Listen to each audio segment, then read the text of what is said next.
My stepfather controlled our family with bizarre rules and silent dinners. There was no privacy or freedom until sister had mental breakdown. When I tried to expose him, my own mother defended him and told me to move out.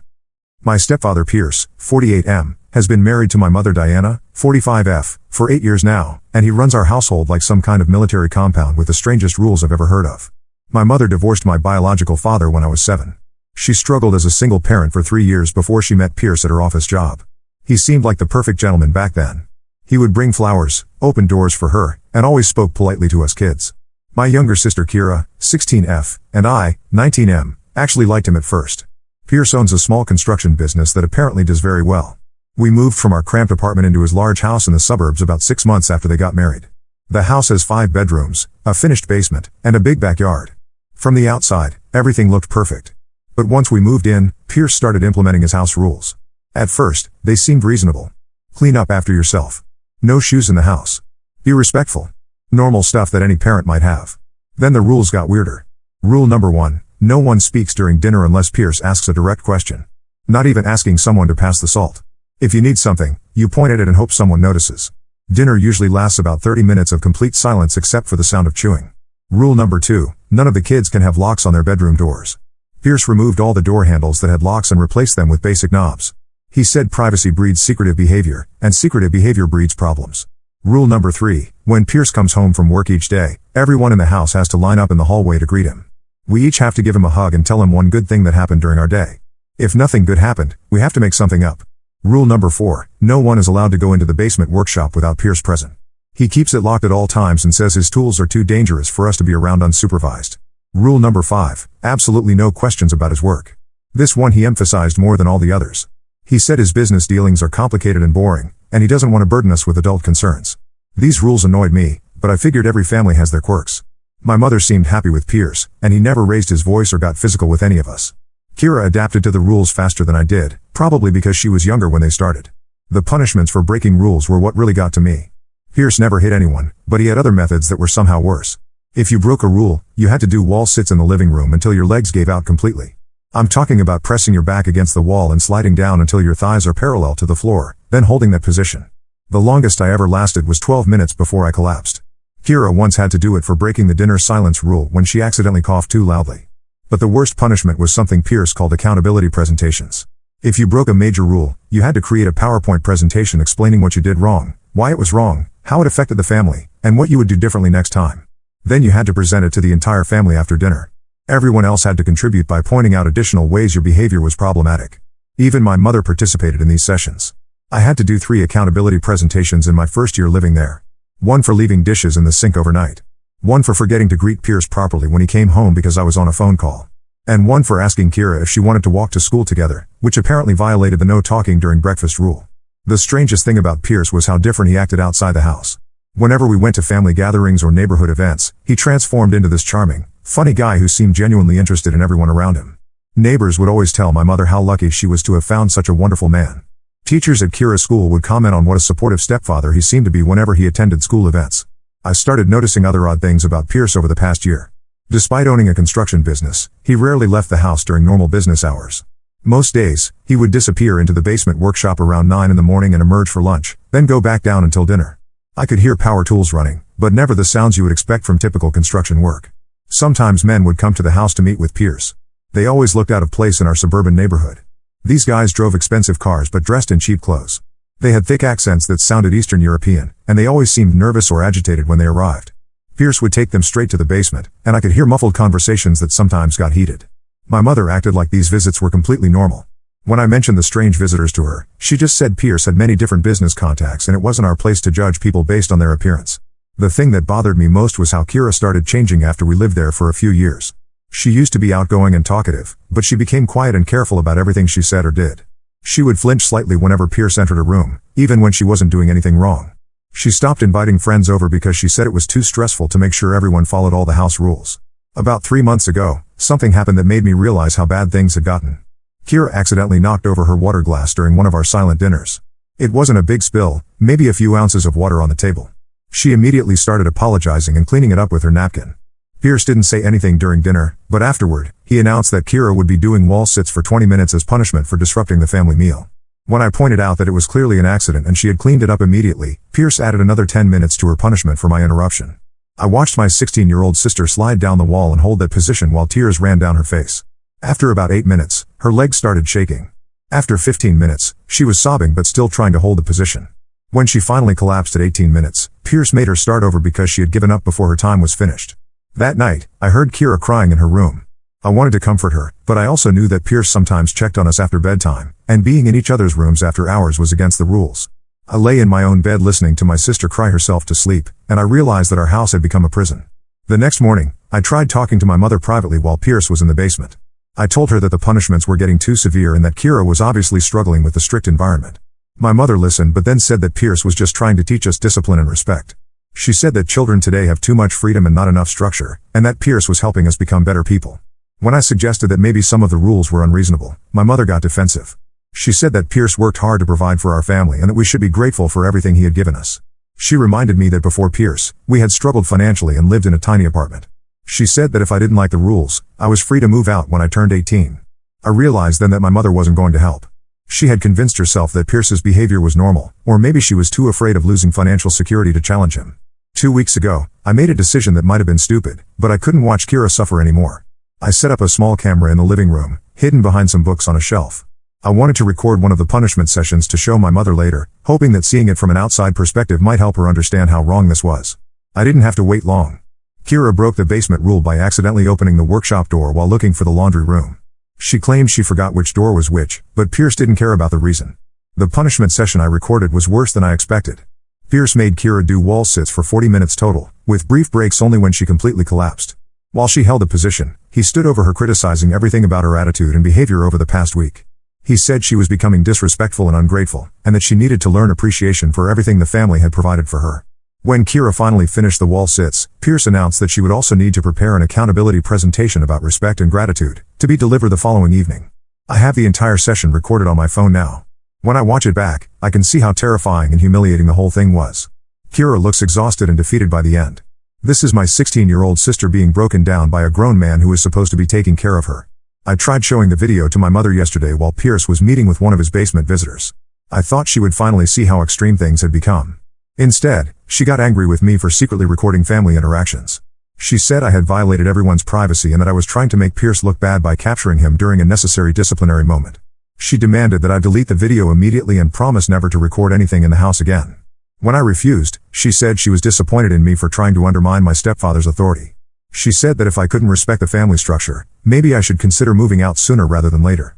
Now I don't know what to do. I'm 19 and technically an adult, but I don't have enough money saved to move out on my own yet. More importantly, I can't abandon Kira in this situation. She's stuck here for 2 more years until she graduates high school, and I'm the only one who seems to recognize how damaging this environment is for her. I've been thinking about showing the video to a school counselor or maybe calling some kind of family services hotline, but I'm not sure if what Pierce does would be considered abuse since he doesn't hit anyone. The punishments are weird and excessive, but I don't know if they're illegal. Has anyone else dealt with a situation like this? How do you help someone who doesn't want to be helped? My mother seems to think everything is fine, and Kira has been trained not to complain about anything. I feel like I'm the only one who sees how wrong all of this is. Update 1: I didn't expect so many people to respond to my post. A lot of you told me to call authorities or get help immediately, and some of you shared similar stories that made me realize our situation was worse than I thought. I took your advice and called a hotline for family services. I explained the whole situation and asked if the punishments and rules would be considered abuse. The woman I spoke with said that while the behavior sounded concerning, it would be difficult to prove abuse without physical harm or clear evidence of psychological damage. She suggested documenting everything and said they could investigate if I filed a formal report. The problem is, I tried to get Kira to support me in this, and she completely shut down. When I approached her about the possibility of getting outside help, she became panicked and begged me not to involve anyone else. She said that if authorities got involved and nothing came of it, Pierce would make our lives much worse. She also said that at least now she knows what the rules are, and she can avoid punishments by following them perfectly. This response from Kira made me realize how much damage had already been done. She's so afraid of making things worse that she'd rather live in this controlled environment than risk any change. I decided to try a different approach. Instead of going to authorities first, I would try to gather more evidence and maybe find allies within our extended family. My plan started with learning more about Pierce's business. I began paying closer attention to his basement activities and the strange visitors. I started keeping a notebook hidden in my room where I wrote down dates, times, and descriptions of everything unusual I observed. The breakthrough came about 10 days ago. Pierce had left his laptop open on the kitchen counter while he went to answer the front door. I had maybe 30 seconds before he would be back, so I quickly took photos of his email inbox with my phone. Most of the emails looked like normal business correspondence, but there were several from addresses that looked suspicious. Email addresses with random numbers and letters, or names that didn't match any legitimate construction companies I could find online. One email thread caught my attention because the subject line mentioned cash payments and avoiding paper trails. I only had time to photograph the preview text, but it was enough to confirm that Pierce was involved in something shady. I also noticed that Pierce received a lot of cash payments that he never deposited in a bank. Instead, he would take the money straight to his basement workshop. I started watching for patterns and realized that the days when he received large cash amounts were the same days when the strange visitors would come by. Armed with this information, I decided to reach out to my uncle David, who is my mother's brother. David had always been skeptical of Pierce, though he never said anything directly. During family gatherings, I noticed that David would watch Pierce carefully and never seemed completely comfortable around him. I called David and asked if I could meet him for coffee without telling my mother. I explained that I needed advice about a family situation. He agreed to meet me that weekend. When I sat down with David, I explained everything about the house rules, the punishments, and Kira's deteriorating state. I also told him about my suspicions regarding Pierce's business activities. David listened carefully and didn't seem surprised by any of it. Then David told me something that changed everything. He said that about 2 years ago, he had tried to research Pierce's construction business because something about the man bothered him. David works in finance and knows how to investigate business records. What he found was that Pierce's company existed on paper but had no verifiable contracts, no business insurance, and no employees other than Pierce himself. David had also discovered that Pierce had lived in 3 different states over the past 10 years, and in each location, he had registered similar small businesses that lasted exactly 2 to 3 years before disappearing. David said he had tried to discuss his findings with my mother at the time, but she became defensive and accused him of trying to sabotage her relationship because he was jealous of her happiness. After that conversation, David backed off because he didn't want to damage his relationship with his sister.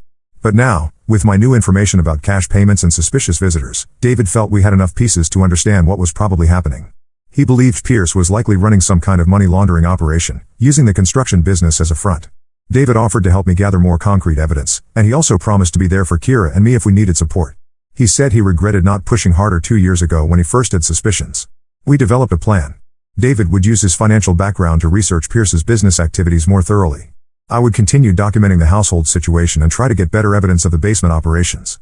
But before we could put this plan into action, Pierce made a mistake that accelerated everything. Last Tuesday, Kira came home from school 15 minutes late because her teacher had kept the class behind to discuss a project. This had never happened before, and Kira had no way to call ahead since Pierce doesn't allow us to use phones during school hours. When Kira walked in the door, Pierce was waiting in the hallway.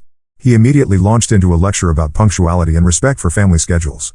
He said that Kira's lateness showed a fundamental lack of consideration for others and that she needed to learn the consequences of poor time management.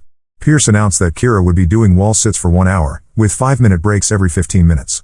But this time, during each break, she would have to recite a list of all the ways her behavior had been selfish and inconsiderate. I watched the first 15 minutes of this punishment and realized that Kira was at her breaking point. Her legs were shaking badly, and she looked like she might faint. When Pierce called the first break and demanded that Kira start reciting her failures, she just stared at him with empty eyes. That's when Pierce did something he had never done before. He grabbed Kira by the shoulders and shook her while yelling that she needed to show proper remorse for her actions. He didn't hit her, but the physical contact and the volume of his voice were completely different from his usual controlled approach. Kira started crying and apologizing repeatedly, which seemed to satisfy Pierce. He made her continue with the punishment, but I could see that something had fundamentally changed. The mask of controlled discipline had slipped, and what I saw underneath was genuine anger and the potential for worse. After Kira finished her punishment and went to bed, I made a decision. I called David and told him what had happened. I also called the Family Services hotline again and told them that I was ready to file a formal report. David said he would drive over the next morning to pick up Kira and me, and that we could stay at his house while authorities investigated. He said he had gathered enough information about Pierce's business activities to support our claims that something illegal was happening. I'm writing this update from David's house. Kira and I left yesterday morning while Pierce was in his basement workshop. We took only essential items and left a note for my mother explaining where we were going. My mother has called me 6 times since yesterday, but I haven't answered. David spoke with her and explained that Kira and I were staying with him temporarily while some family issues got sorted out. He didn't give her details about the investigation we were starting. The Family Services caseworker is coming to interview Kira and me tomorrow morning. David has also contacted a lawyer who specializes in financial crimes, and we're going to turn over all the evidence we've gathered about Pierce's suspicious business activities. Kira seems different already, just after 1 day away from that house. She's still quiet and careful, but I caught her laughing at something on TV last night. She hasn't laughed in months. I know this is just the beginning and that things are going to get complicated. My mother is probably going to be angry with us for leaving and for involving authorities. But I couldn't watch Kira deteriorate any further, and I couldn't live in that controlled environment anymore. Update 2: The past month and a half has been a whirlwind of meetings, interviews, and revelations that I never could have predicted. I wanted to update everyone who offered support and advice, because the situation has developed in ways that went far beyond what I originally thought we were dealing with. The Family Services investigation moved quickly once Kira and I provided our statements and evidence. The caseworker who interviewed us said that while the household rules and punishments were concerning, what really caught their attention were the details about Pierce's business operations and the suspicious visitors. Kira did better during her interview than I expected. She was able to clearly explain how the rules and punishments had affected her daily life, and she showed the caseworker some marks on her legs from doing wall sits on rough carpet. The caseworker said Kira showed classic signs of psychological stress and that the living situation was definitely harmful to her well-being. But the real bombshell came when the financial crimes lawyer David had contacted brought in a federal investigator to look at the evidence we had gathered about Pierce's business. It turns out that Pierce wasn't just running a money laundering operation. He was part of a larger network that was smuggling stolen construction equipment and materials across state lines. The Eastern European visitors I had seen were connected to a group that stole heavy machinery from construction sites and then sold it through fake businesses like Pierce's company. The investigator explained that Pierce would purchase stolen equipment at very low prices, then create fake invoices and business records to make it look like he had bought the equipment legitimately. He would then sell it to unsuspecting construction companies in other states for near market prices. The cash payments I had observed were Pierce buying stolen goods, and his basement workshop was where he would clean, repaint, or modify equipment to remove serial numbers and make the items harder to trace. Federal agents raided our house while Kira and I were staying at David's place. They found thousands of dollars in cash hidden in the basement, along with equipment for altering serial numbers and a whole filing system of fake business documents. But the most shocking discovery was a second set of books that Pierce had been keeping, which showed that his operation was much larger than anyone had realized. He had been running this scam for over 5 years and had moved hundreds of thousands of dollars worth of stolen equipment. When Pierce was arrested, he immediately tried to make a deal with prosecutors by giving up information about the larger network. This is where things got scary for our family. The investigator told David that Pierce's cooperation with law enforcement might make him a target for the criminal organization he had been working with. The people who had been supplying him with stolen equipment wouldn't want him to reveal their identities or methods. 3 days after Pierce's arrest, someone broke into David's house while we were all at work and school. Nothing was stolen, but the house was thoroughly searched. David's computers were opened, drawers were emptied, and papers were scattered everywhere. The police said it looked like someone was looking for specific documents or information. The federal investigator assigned a security detail to watch David's house and advised us that we might need to relocate temporarily for our safety. Kira and I were terrified that we had made everything worse by exposing Pierce. My mother's reaction to all of this has been the most difficult part to deal with. When Pierce was arrested, she initially refused to believe any of the charges. She insisted that there had been some kind of mistake and that Pierce was being framed by business competitors. But when federal agents showed her the evidence they had found in the basement, she couldn't deny what had been happening in her own house. She was questioned extensively about whether she knew about Pierce's illegal activities. My mother swore that she had no knowledge of the criminal operation, and investigators seemed to believe her. But she was devastated to learn that her husband had been using their home as a base for illegal activities and that he had put the whole family at risk. The hardest conversation was when my mother finally understood how the strict household rules had been affecting Kira and me. When the Family Services caseworker explained that Kira was showing signs of psychological trauma, my mother broke down crying. She said that she had convinced herself that Pierce's discipline methods were just old-fashioned strictness, and that she had ignored her own instincts because she was afraid of losing financial security. She admitted that she had noticed Kira becoming withdrawn and anxious, but she had attributed it to normal teenage behavior. My mother apologized to both Kira and me for not protecting us from Pierce's controlling behavior. She said that she had been so grateful to have financial stability that she had ignored warning signs about Pierce's character and business activities. The federal investigator recommended that our family relocate to a different city until Pierce's case was resolved and they could determine whether we were still at risk from his criminal associates. My mother agreed to move, and David offered to help us find a place in a city about 4 hours away where he had business connections.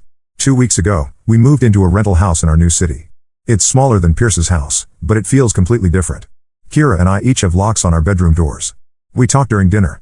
We don't have to line up to greet anyone or ask permission for basic activities. The change in Kira has been remarkable. She started laughing again within a few days of moving to the new house. She's been eating better and sleeping through the night instead of having the nightmares that had become normal for her. She even asked if she could invite a friend over, which she hadn't done in over 2 years. My mother is still processing everything that happened, but she's been making an effort to give Kira and me space to make our own decisions about daily activities. She asks for our input on household rules and actually listens to our opinions about things like curfews and responsibilities. We found out last week that Pierce pleaded guilty to federal charges related to the stolen equipment operation. His cooperation with investigators led to the arrest of 12 other people involved in the network, including the men who had been coming to our house. The prosecutor said that Pierce will likely serve between 8 and 12 years in federal prison. He also has to pay restitution to the construction companies that bought stolen equipment from him, which means he will lose his house and most of his assets. My mother has filed for divorce and is working with a lawyer to make sure that Pierce can't claim any rights to property or custody when he's eventually released from prison. Kira and I are both enrolled in our new school and are slowly adjusting to life in a different city. Kira seems to be thriving in an environment where she can speak freely and doesn't have to worry about accidentally breaking arbitrary rules. For me, the biggest adjustment has been learning to trust that we're actually safe now. For months, I was constantly worried about Kira and constantly strategizing about how to protect her. Now I have to learn how to just be a normal college student without carrying the weight of family crisis. We still have federal protection for a few more weeks until investigators are confident that Pierce's former associates are no longer a threat to our family. After that, we'll be able to live normally without looking over our shoulders. Update 3. I wanted to post one final update because several people have been asking how Kira and I are adjusting to our new life, and because there have been a few more developments in Pierce's case that close this chapter for our family. First, the good news. Kira and I have both settled into our new school and city much better than I expected. Kira has made 3 close friends and joined the drama club, which has been amazing to see. She auditioned for a small role in the school's winter play and got a speaking part. Watching her practice her lines and get excited about rehearsals reminds me of who she used to be before Pierce entered our lives. For me, adjusting to college courses in a new place has been challenging but manageable. I'm studying business administration and working part-time at David's friend's accounting firm. The work helps me feel productive and gives me some independence while I figure out my longer-term plans. The biggest change is in our family dynamics. My mother has been working hard to rebuild trust with Kira and me. She found a job at a medical office and has been consistently asking for our opinions about family decisions instead of just making announcements about rules and expectations. About 3 weeks ago, my mother sat Kira and me down for a conversation that I think was necessary but difficult. She explained that during her marriage to Pierce, she had gradually lost confidence in her own judgment about what was normal or healthy for families. She said that Pierce had been very subtle in the way he convinced her that his rules were reasonable and that Kira and I were just being typical rebellious teenagers when we complained. She admitted that she had been so afraid of being a single parent again that she had ignored her instincts when things felt wrong. My mother asked Kira and me what we needed from her going forward to feel safe and supported. Kira said she wanted to be able to have friends over without worrying about following complicated rules. I said I wanted her to listen when we raised concerns about anything, even if those concerns seemed minor to her. We agreed that our new household would operate on basic principles of respect and communication rather than rigid rules. We have weekly family meetings where we discuss any issues or changes that need to be made. So far, this approach has worked much better than any system we've had before. The federal protection ended 4 weeks ago after investigators confirmed that the criminal network Pierce had been part of was completely disrupted. 8 people besides Pierce were convicted and sentenced, including the 2 men who had been regular visitors to our house. We learned that the break-in at David's house had been carried out by associates of Pierce's partners who were looking for evidence that might implicate them in the stolen equipment operation. Once those people were arrested, the threat to our family was eliminated. Pierce's sentencing hearing took place 2 weeks ago. He received 10 years in federal prison and was ordered to pay over $400,000 in restitution to victims of the equipment theft ring. The judge said that Pierce's cooperation with investigators was the only reason his sentence wasn't longer. My mother, Kira, and I were given the opportunity to provide victim impact statements for the sentencing hearing. Kira decided she didn't want to participate, which everyone respected. My mother wrote a statement about how Pierce's criminal activities had put our family at risk and forced us to abandon our home and community. I chose to give my statement in person. I focused on how Pierce's need for control and secrecy had created a toxic environment for our family, and how his illegal activities had terrorized Kira and me even after we escaped his direct influence. The judge thanked me for speaking and said that Pierce's case was a good example of how criminal behavior often involves victimizing family members as well as business partners and customers. Pierce showed no reaction during any of the victim statements. His lawyer had advised him to remain silent throughout the proceedings. He was led away immediately after sentencing and will serve his time at a federal facility about 6 hours from our new city. The divorce between Pierce and my mother was finalized last week. Pierce signed away all parental rights and agreed never to contact Kira or me in the future. My mother will receive a small portion of the proceeds when Pierce's house is sold to pay restitution, but most of his assets will go to his victims. Kira and I have both decided that we don't want any contact with Pierce, even through letters or phone calls. We want to move forward with our lives without any reminders of the fear and control we experienced in his house. Our new city feels like home now. Kira has been invited to audition for the lead role in the spring musical, and she's been working with a vocal coach to prepare. She talks about wanting to study theater in college, which is the first time I've heard her express enthusiasm about future plans in years. I've been accepted to continue my business degree at the local university's satellite campus, and I plan to keep working part-time while finishing school. David has offered me a permanent position at his firm after I graduate, which would allow me to stay in this city and maintain the stability Kira and I have built here. The most important thing I learned from this experience is that trusting your instincts about someone's behavior is crucial, even when other people are telling you that your concerns are overblown or unreasonable. For too long, Kira and I accepted Pierce's control because we were told it was normal discipline or structure. I also learned that speaking up about abuse or manipulation is worth the risk, even when you're not sure if anyone will believe you or help you. The family services caseworker told me that many cases of psychological abuse go unreported because victims are afraid that their situations aren't severe enough to warrant intervention. Kira and I are both in a much better place now than we were 8 months ago when I first posted about our situation.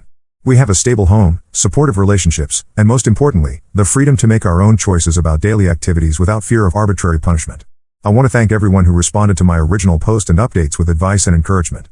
Many of you shared your own experiences with controlling family members or toxic households, and those stories helped me understand that Kira and I weren't alone in dealing with this kind of situation. For anyone who might be in a similar situation, I would encourage you to document everything you can and reach out for help from trusted adults outside your immediate family. The process of getting help was complicated and sometimes scary, but it was absolutely worth it for the freedom and safety we have now. Kira and I are looking forward to building normal, healthy lives without fear or control. We're done with that chapter and ready for whatever comes next. Now let's move to the next story. Story 2. I blackmailed my toxic sister-in-law with evidence of her affair to make her stop being mean to everyone, but then found out her husband was cheating too and everything fell apart. I, 34F, have been married to my husband Tom, 36M, for 8 years now. This story involves my sister-in-law Sarah, 39F, who has always been extremely difficult to deal with. I need to give some background about Sarah first because it's important to understand why things got to this point. Sarah has always been the problem child in the family. From what Tom told me, their parents always walked on eggshells around her because she would throw massive tantrums even as a teenager if things didn't go her way. When she was 16, she once smashed all the windows in their house because their parents wouldn't let her go to a party. Instead of punishing her, they just paid for the repairs and tried to keep her happy to avoid more incidents. Their mom Delilah, 65F, and dad Steve, 67M, basically gave up on disciplining her after she set fire to her bedroom when they grounded her at age 14. They were so afraid she would hurt herself or someone else that they started giving in to all her demands. This created a pattern that followed Sarah into adulthood. Whenever she didn't get her way, she would escalate things until everyone gave in. I first met Sarah at a family dinner when Tom and I started dating. She spent the entire evening making snide comments about my job, my clothes, and even my family background. When I tried to stand up for myself, she threw her wine glass at the wall and stormed out. Tom's parents immediately started apologizing to her, not me, and Tom explained that's just how they handle Sarah to keep the peace. Sarah got married to her husband James, 41M, about 12 years ago, and he's probably the nicest guy I've ever met. He's successful, kind, and somehow puts up with all of Sarah's drama. Their wedding was a perfect example of her behavior. She fired 3 wedding planners, made 2 bridesmaids quit the wedding party, and threatened to cancel the whole thing 3 times because things weren't perfect enough for her. James just kept writing checks and smoothing things over. Every family gathering since I've known them has been a potential battlefield. Sarah has specific demands for every holiday. She needs to be served first, she needs the best seat, her food preferences have to be catered to, and everyone has to praise whatever gift she brings. If these unspoken rules aren't followed, she creates a scene. Last Christmas was particularly bad.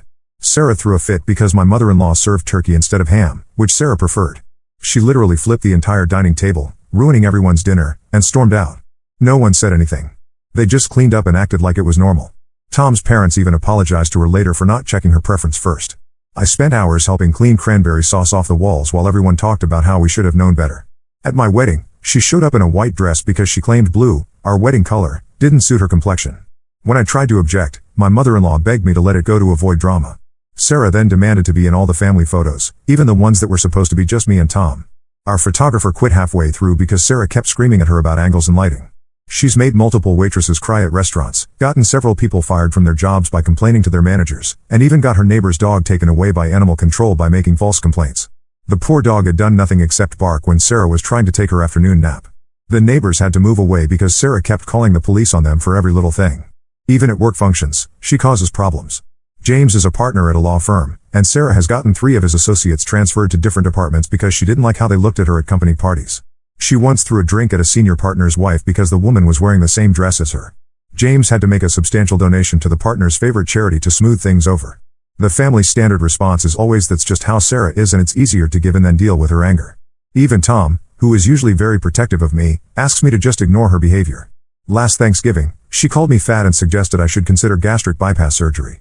When I started crying, Tom's only response was, "You know she doesn't mean it, she's just being Sarah." I've been doing that for 8 years, swallowing my pride and letting her walk all over everyone. I've watched her make kids cry at birthday parties because the attention wasn't on her. I've seen her reduce shop assistants to tears because they didn't have her size in stock. I've witnessed her throw tantrums at restaurants because her steak was medium instead of medium rare. What happened last week changed everything. I work from home as a graphic designer, and my office window faces the street. Sarah often visits James for lunch as his office is near our house. Last Tuesday, I saw her car parked outside, but instead of heading to James's office, she got into another car with some guy. I thought it was weird but didn't think much of it. This continued for several days, and my curiosity got the better of me. I started taking videos of her getting into this mystery man's car. I could clearly see it was the same man each time, tall, dark-haired, driving a black BMW. Sarah would spend about 2 hours with him each time, then return to her car and drive away. Then yesterday, everything came to a head. Sarah and James had a massive fight right outside our house. James was crying and shouting about someone named Mike, and Sarah was screaming back at him. She was yelling that he was paranoid and crazy, but I knew better. Mike must be the guy she's been meeting. I know it was wrong, but I saw an opportunity. I edited all the videos together, showing Sarah getting into Mike's car on different days, along with timestamps. Then I texted them to Sarah with a simple message: be nice to everyone or James gets these videos. Sarah called me immediately, crying and begging me not to show James. She tried to explain that Mike was just a friend, but we both knew that was a lie. I told her my conditions were simple: she needs to start treating everyone with respect, apologize for her past behavior, and make amends. Otherwise, James would see all the evidence of her affair. She agreed, but now I'm wondering if I went too far. Tom doesn't know about any of this, and neither does the rest of the family. They just think Sarah has had a miraculous personality change. She's been overly nice at recent family gatherings, apologizing for past behavior, and even sent my mother-in-law flowers. Yesterday she helped clean up after dinner without being asked, and everyone was looking at her like she had been replaced by a pod person. I feel slightly guilty about the blackmail, but after 8 years of watching her terrorize everyone and facing no consequences, I think she deserved it. Everyone seems happier now that she's behaving better, even if they don't know why. But am I the asshole for handling it this way? Update 1: things got more complicated than I expected. Sarah has been keeping her end of the bargain these past 2 weeks, being nice to everyone, apologizing for past behavior, and generally acting like a decent human being. The family is shocked by her transformation. Last weekend, she even helped my mother-in-law reorganize her entire kitchen without a single complaint or outburst. The changes in her behavior are actually pretty dramatic. Last Tuesday, we were at a restaurant for Tom's birthday dinner. The waiter got her order wrong, bringing her salmon instead of steak. The old Sarah would have thrown the plate across the room. She did exactly that last year at her own birthday dinner. But this time, she just smiled and politely asked if they could fix it. Everyone at the table was staring at her like she had grown a second head. She's been sending random gifts to family members too. My mother-in-law got flowers, Tom's cousin received an apology card for ruining her baby's shower 3 years ago, Sarah had announced her own pregnancy at the shower, which turned out to be a false alarm, and she even sent a wedding gift to Tom's other sister whose wedding she ruined back in 2019 by getting drunk and giving a speech about how the groom was settling for less.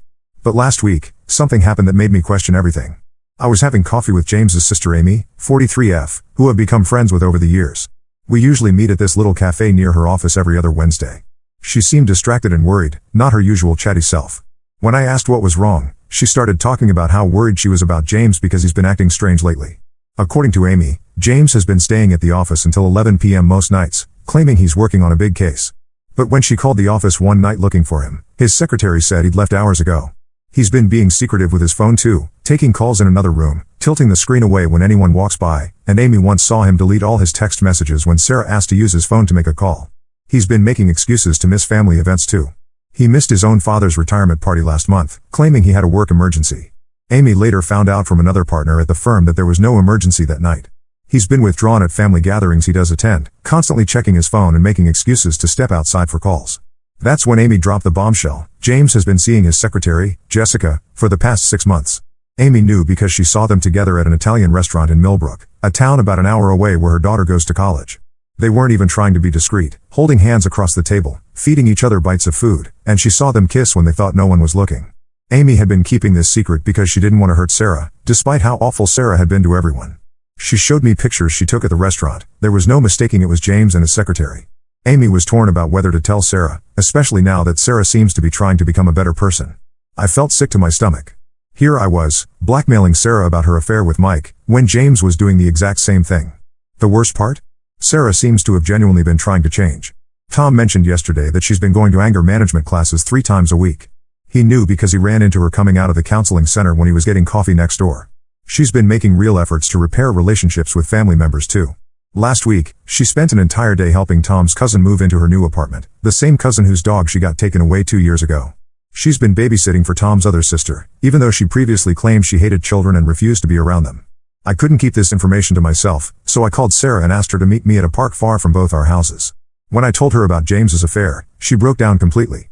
She didn't even try to maintain her usual composed facade, she just sat on the park bench and sobbed. Several people walking by gave us concerned looks, but she didn't even notice. Through her tears, she revealed that she had suspected something was going on with James for months. She had found lipstick on his collar that wasn't hers, smelled unfamiliar perfume on his clothes, and noticed large withdrawals from their joint account that he couldn't explain. That's why she started seeing Mike. She didn't want to believe James would cheat on her, so she did it first to make herself feel better about her suspicions. She admitted that Mike was a personal trainer at her gym. She had started confiding in him about her suspicions regarding James, and one thing led to another. She said she hated herself for it, but she was so angry and hurt by her suspicions about James that she wanted to hurt him back, even if he never found out. Now I feel terrible about blackmailing her. Sarah might have been horrible to everyone, but finding out about James's affair explains some of her recent outbursts. The time she threw a fit about the seating arrangement at Easter dinner?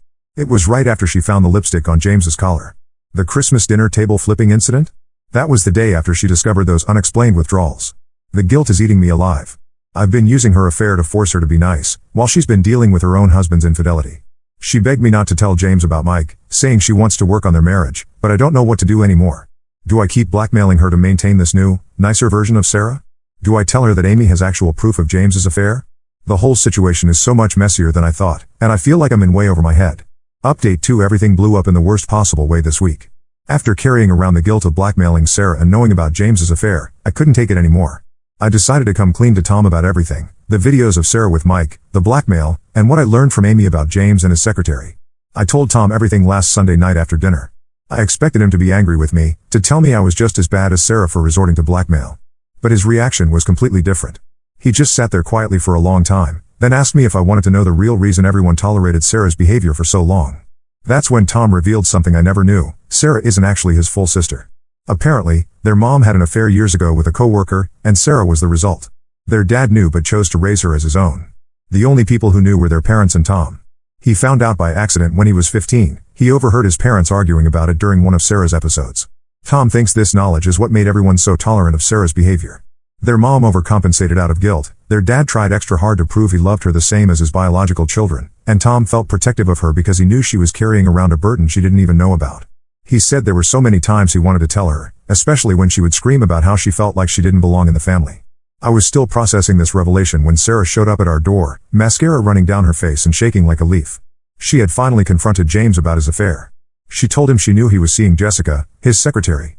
He tried to deny it at first, but when she mentioned the specific restaurant in Millbrook where Amy had seen them, he broke down and confessed.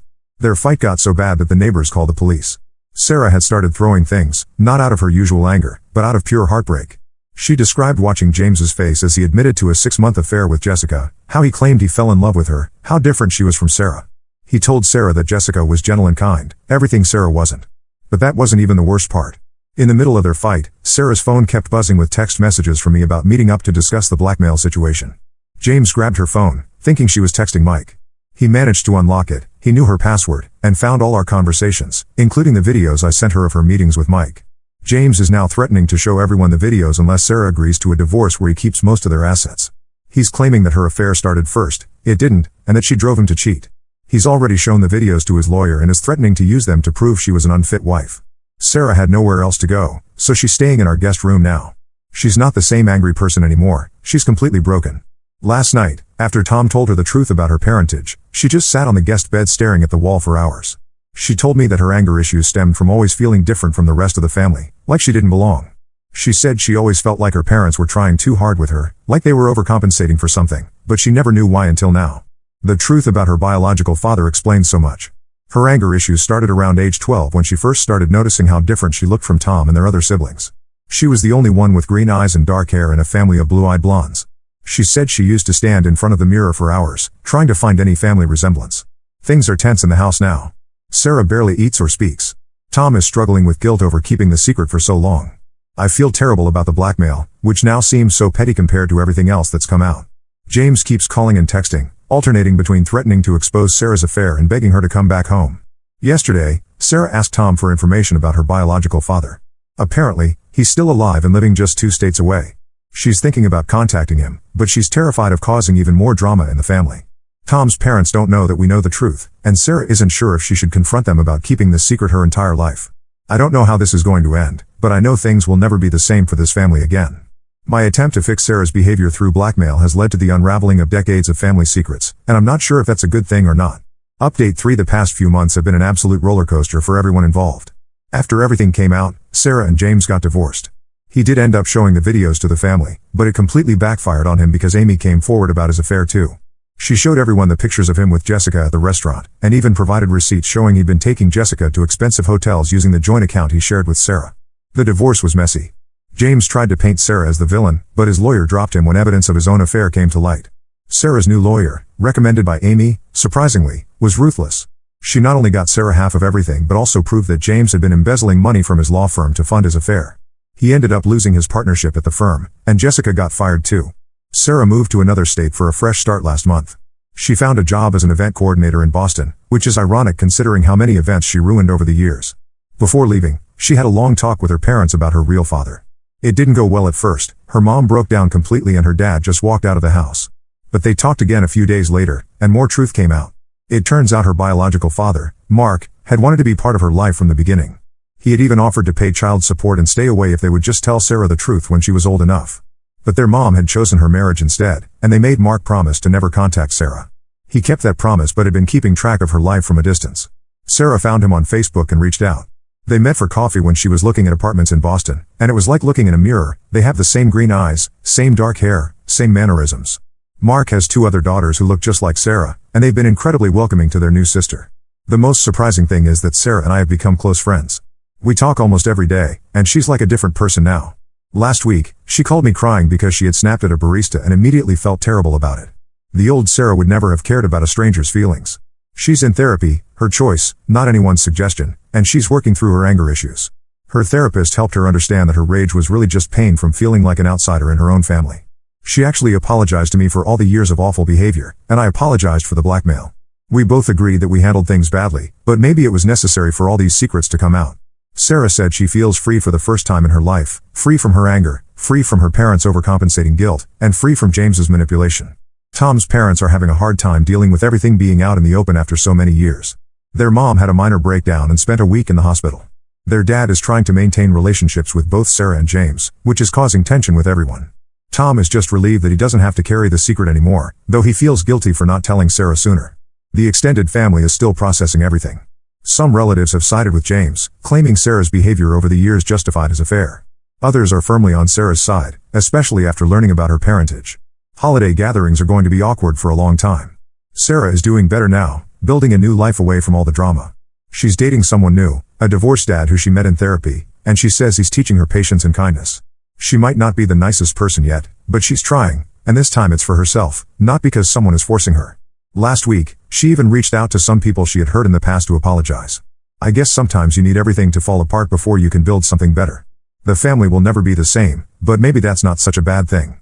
The old Sarah is gone, and while the new Sarah isn't perfect, she's genuinely trying to be better. As for me, I learned that blackmail, even with good intentions, usually makes things worse, but sometimes worse is what needs to happen for anything to get better.